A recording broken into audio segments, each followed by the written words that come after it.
Nag-inspeksyon ng Department of Public Works and Highways sa ilang sidewalk at bike lane sa Makati City na aayusin bilang bahagi ng EDSA rehabilitation. Mula sa Makati City, may unang balita live si Bea Pinlac. Bea. Iga, nandito tayo ngayon sa EDSA Southbound, bahagi ng Estrella sa Makati City, kung saan tapos na ang shared sidewalk at bike lane na ayon sa DPWH ay mas ligtas ng daanan ng mga pedestrian, kabilang ng mga PWD at syempre mga siklista. Bahagi po ito ng Phase 1 ng EDSA Rehabilitation na target matapos ngayong July.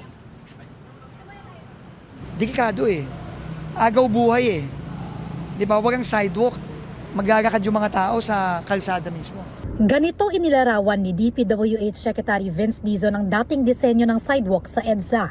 Sa pag-iinspeksyon niya kaninang madaling araw sa ilang parte ng EDSA gaya sa bahagi ng Ayala, may mga harang ang sidewalk at kailangan munang dumaan sa kalsada bago ito malakaran. Ang problema ngayon na nakaharang to, naglalakad sila sa kalye mismo kasama ng mga kotse, kawawa naman yung mga tao. Kailangan safe. Hindi safe kasi pagka babani ka from the bus o kaya pag babani ka from itong footbridge dito, wala silang sidewalk na lalakaran. Bahagi ng EDSA Rehabilitation ang pagpapalawak at pagsasaayos ng sidewalk at bike lane dito. Sa EDSA Southbound, bahagi ng Estrella, tapos na ang paggawa ng mas malapad at elevated na sidewalk. Yung bike lane, ilalagay na rin natin, ipoprotect na natin. Isasama na natin sa sidewalk. Kung maglalagay ka ng barrier ng harang, gagawin sisikip Sisikip para sa pedestrian, sisikip din para sa sasakyan. 10 inches ang taas at mahigit 3 metro ang lawak ng sidewalk. May tactile paving din dito na makatutulong sa persons with disability. Ayon sa DPWH, pasilip pa lang ito sa magiging itsura ng sidewalk na ipapagawa sa buong EDSA. Sa Hulyo target makumpleto ang Phase 1 ng EDSA Rehabilitation mula Rojas Boulevard hanggang Orense. Mayo pa lang daw, matatapos na ang pagkukumpuni sa mismong daanan ng mga sasakyan para hindi naabutan ng tag-ulan. Nakahanda rin daw ang DPWH sa posibleng epekto sa EDSA Rehabilitation ng pagsipa ng presyo ng produktong petrolyo bunga ng krisis sa Middle East. Pero sabi ni Dizon, hindi nito dapat maapektuhan ang timeline ng proyekto.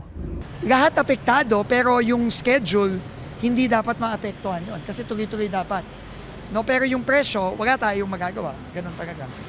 So, kailangan na nga tayo mag-adjust. Meron naman tayong mga provision sa mga kontrata na pwede tayong magtaas kung may grabing pagtaas ng materyales. Kampante si Dizon na hindi maaantala ng oil price hike ang EDSA Rehabilitation sa kabila ng mas mababang budget ng DPWH ngayong taon.